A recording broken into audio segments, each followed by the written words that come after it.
Okay, so tell us all about this, Mark. We spent about £13,000 on the flooring. Obviously we want to make it as safe as possible for the children. So obviously this very bouncy flooring is perfect.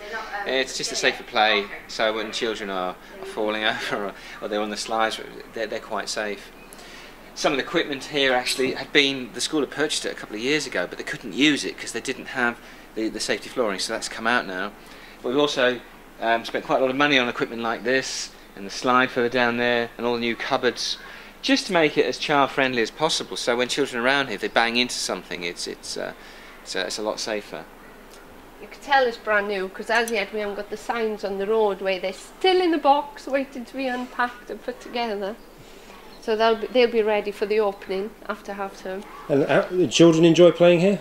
They've been out here this week and they're thoroughly enjoying it, and obviously it's a lot safer for them, and they've got a bit more freedom to run around now because the teachers don't have to tell them to slow down and calm down. They can actually explore as they want to explore in a vibrant environment. I virtually had to apologise to parents as we used to walk past the windows there and pointing out this area as it was before, because it was just horrible.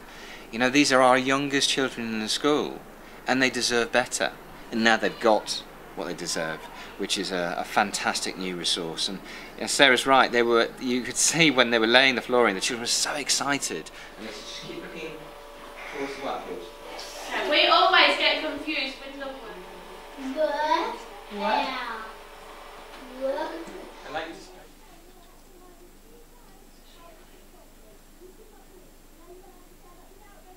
Around, we're looking at displays, but there's a lot of activity, isn't there? There's a lot of active learning going on in the school. Yeah, we've really tried to encourage the teachers to take risks and become more creative and actually stimulate the children in a sort of hands-on approach and making things relevant to them, and also in terms of their topics, making things relevant to their topics. So for example, in year 2 they've been looking at castles this term.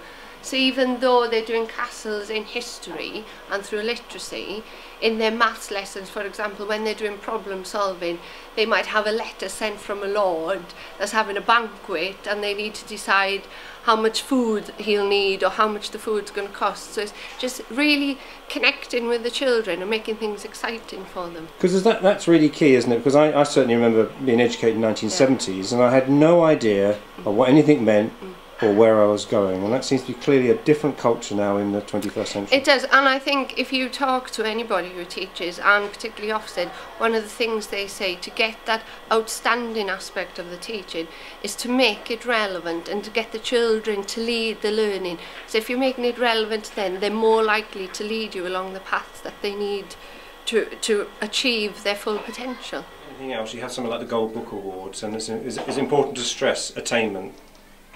Well, with the Gold Book, the whole idea behind it is on a Friday during the Achievement Assembly, children actually get their names read out if they've got into the Gold Book, and they get in the Gold Book for either doing some really wonderful work or a big change in their behaviour. And children who get in the Gold Book a certain number of times can then be awarded their bronze, silver or gold badges. It works quite well because it's only towards the end of the year can a child possibly get their gold badge. In terms of getting a bronze badge, they need to have got in the Gold Book. I think it's Bronze badge was 3 times. 3 times. You have to edit that bit. In order to get their bronze badge, they have to get in there 3 times. So it's cumulative. So you can see this is our wall of honour, so to speak. But I mean, the Gold Book is only one part of this. We have Golden Time on a Friday. We're very keen on giving the children praise in other ways through the stickers and through other awards. Oh yeah.